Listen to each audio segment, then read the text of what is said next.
Hello.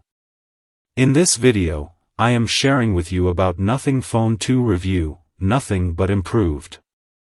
I trust that this video is very useful for all of you to select a smartphone that is suitable to your lifestyles and work. When you have already watched the video, you know about Nothing Phone 2 clearly and you can choose a better phone to properly use for your work or lifestyles. I will introduce you to the detailed Nothing Phone 2 review including price and competition, design and key features, Glyph interface, software, performance and battery life, cameras, especially pros and cons and verdict of Nothing Phone 2 for you at the end of the video. Please kindly enjoy watching the video as following. When Nothing first entered the scene with its debut smartphone in 2022, the company became a breakout success. With a unique design, clean Android installation and some quirky LED lighting effects, the original Nothing Phone 1 set itself apart as a handset to admire, most notably as a great value alternative to the latest Android competition. Fast forward a year and the company's second effort, the Nothing Phone 2, is sitting in my pocket. It comes, as you might expect, with a handful of design updates, various software improvements and faster performance. However, the Nothing Phone 2 isn't quite the follow-up we were initially expecting. Nothing Phone 2, what you need to know. That's because the Nothing Phone 2 actually isn't a direct successor to last year's handset. Rather, the Phone 2 is launching alongside Nothing's inaugural handset, as a flashier alternative for those on a higher budget. The Nothing Phone 1, which sits firmly in the mid-range space, remains on sale, at least for the time being. So, what's better about the Nothing Phone 2? To start with, it comes with a slightly tweaked design, complete with a revamped Glyph lighting system on the rear. The software has also been updated to Nothing OS 2, which includes a new monochromatic visual style, widgets on the always-on display and the ability to clone app icons. More on that later. Perhaps the biggest change is on the inside, however.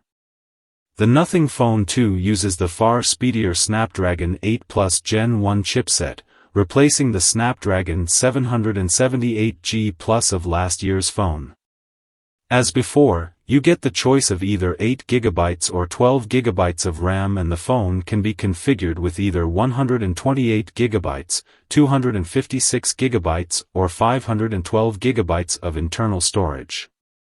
The display has slightly increased in size from 6.55 inches to 6.7 inches but remains an OLED panel with a 1080p resolution and a 120Hz refresh rate.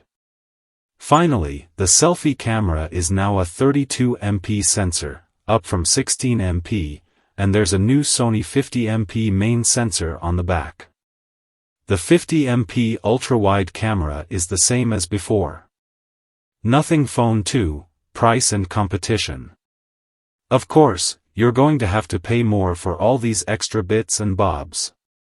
The Nothing Phone 2 starts at £579 for the base 8GB per 128GB model, rising to £629 for 12GB per 256GB and £699 for 12GB per 512GB. To put that into perspective, the original Nothing Phone 1 launched at just £399, dropping it away from flagship territory and into mid-range waters. At that price, it was an easy recommendation, but with the Nothing Phone 2 adding an extra £180 to proceedings, it's a little harder to justify. Not to mention that the competition in the lower flagship price range is fiercer, too. The terrific Google Pixel 7, which admittedly is due to be superseded very soon, is the phone to beat and is priced at £599.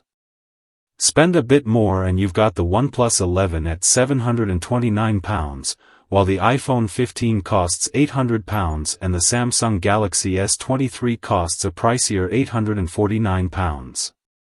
Nothing Phone 2, design and key features. The Nothing Phone 1's biggest draw was its head-turning transparent design, and that has been carried over to this new model.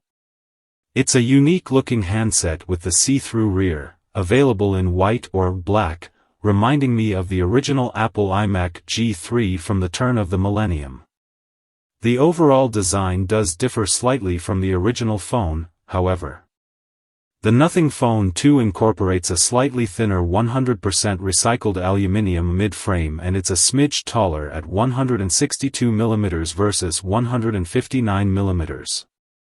The new curved back panel also feels much more comfortable to hold compared to the Phone 1's more blocky, harsh-edged design. While some of the Glyph LED locations have shuffled around a bit, the interior of the phone looks mostly the same. The wireless charging coil, heat shield, ribbon cables and mounting screws are yet again on display here. Likewise, the dual rear camera module is again oriented vertically and positioned in the top left corner of the handset. The fingerprint sensor remains in place underneath the screen, which itself is protected by a layer of Corning Gorilla Glass and comes with a pre-applied plastic screen protector. The Phone 2 is also IP54 rated for dust and water protection, up from the Phone 1's IP53 certification. You can't submerge it in water, but it should survive a rain shower. Nothing Phone 2, Glyph interface. Let's talk about that light-up Glyph interface. As before, this selection of LED light bars can be used to indicate app notifications, as visual alerts for incoming calls, and can even reveal the charging percentage when the phone is placed on a desk and flipped on its front. However, Nothing has taken things a bit further with the Glyph lighting system this time, with extra personalization options and new third-party integrations. This includes, among other things, a set of 10 new visual ringtones and the option for adaptive brightness, which uses the ambient light sensor located above the rear flash module. Other new features include a Glyph timer, which displays a light-up circle on the back that diminishes over time. There's also an option to add specific applications to an Essential Notifications list in the Glyph interface settings. This functions as a way of displaying the Glyph lights, until the notifications in certain apps are read and/or dismissed after unlocking the phone. The new Glyph Progress feature is perhaps the most interesting. This is where the third-party integration comes in, and is currently only used in partnership with the Uber app.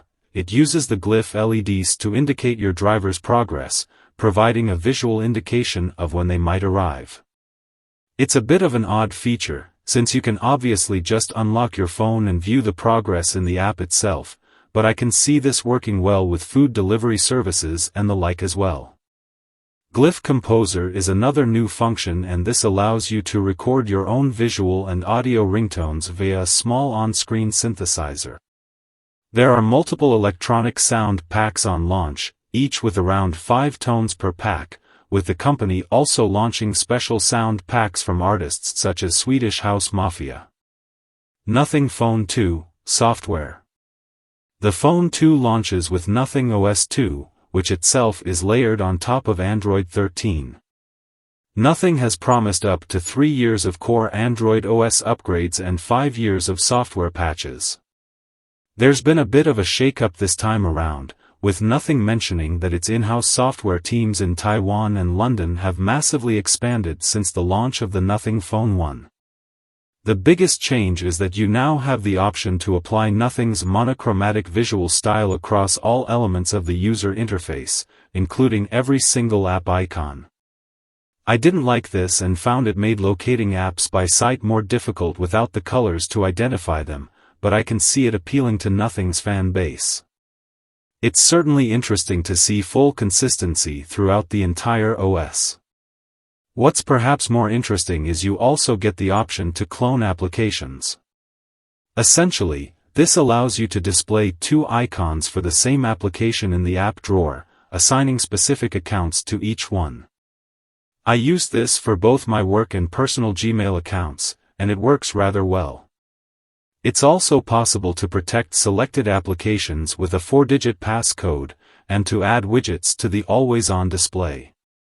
However, at the moment that list is limited to just a few quick settings and Nothing's slim selection of clock and weather widgets. Nothing Phone 2, Performance and Battery Life. You can expect a huge boost to performance, too. Qualcomm has equipped the Nothing Phone 2 with the Snapdragon 8 Plus Gen 1 processor, which despite being a 2022 chip, is significantly faster than the Qualcomm Snapdragon 778G Plus inside the Nothing Phone 1. Its maximum frequency was 3 GHz where the 778G Plus went up to 2.5 GHz. The performance figures demonstrate this nicely, with a huge 47% improvement in the Geekbench 5 multi-core benchmark. With scores of 1,243 in single-core and 4,022 in multi-core, this places the Nothing Phone 2 among the very best in the business, outperforming the Google Pixel 7 and roughly matching the iPhone 14 speeds. Gaming speeds are fast, too, but it's here where I ran into some problems with our usual array of tests. Sadly, the GFX Bench car chase test wasn't able to identify the high refresh rate display and capped out at 60 frames per second. We run into this problem from time to time, and instead we have to look at the off-screen figures for comparison. In this test, the Nothing Phone 2 pushed out an average frame rate of 103 frames per second, which is an even greater increase of 171% compared to the previous model. I put a variety of games to the test, including Minecraft, Stardew Valley and Mech Arena, and they all ran without any noticeable dips in performance. The Nothing Phone 2 also performed exceptionally well in our in-house battery test. Almost too well, perhaps, since it blasted past every single other smartphone we've ever tested, lasting a total of 31 hours 28 minutes before needing to recharge, beating our previous record, held by the, now discontinued, Samsung Galaxy M31, by a full hour. It's an odd one, too, since there isn't anything outlandish listed on the specs sheet that would suggest a result like this. The Nothing Phone 2 only has a 4,700 mAh battery, and we haven't seen this level of stamina from other Snapdragon 8 Plus Gen 1 smartphones with similar battery capacities. Real-world use didn't quite deliver the battery life I would expect from such a stellar performance in this test, but it was still very impressive. After a day of use with roughly 5 hours of screen-on time, I had around 35% worth of charge remaining, which is better than what I usually get on my iPhone 13 Pro Max. Nothing Phone 2, Cameras. The simple pair of lenses on the back of the Nothing Phone 2 consist of a main 50MP, f/1.9, Sony IMX890 sensor with OIS, as well as a 50MP, f/2.2, 114-degree ultra-wide. The front-facing selfie camera has been upgraded from a 16MP unit to a 32MP, f/2.5, lens. Other than the change in selfie hardware and the addition of a new Sony sensor for the main camera, there's not much else that's new on the camera front. The company says that the Phone 2's HDR algorithms have been improved, presumably courtesy of the new ISP offered by the Snapdragon 8 Plus Gen 1, but that's all there is to it. And as far as I can tell, there's little difference between the two in terms of image quality. Generally speaking, pictures look pretty good. They're sharp and reasonably well exposed with a pleasing amount of detail, but there are some issues. The HDR can be a bit finicky, often blowing out the highlights of the image, and the dynamic range can look muted at times, especially in bright sunlight, with an annoying, washed-out presentation. On the flip side, low-light performance is better than I expected. The overall brightness of the image is boosted nicely without much of a hit to finer details, and the color representation looks spot on. I also enjoyed the macro mode offered by the ultra-wide sensor, which allows you to shoot crisp, detailed images at distances as close as 4 centimeters. There's definitely an improvement with the addition of the new 32MP selfie camera. The aperture remains the same at f/2.5, but I found that the increase in overall pixel count boosted the facial details in my portrait captures.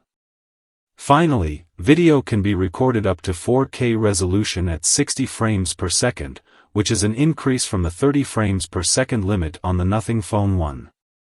The footage is fully stabilized in this mode and looks great, with loads of detail and rock-steady panning.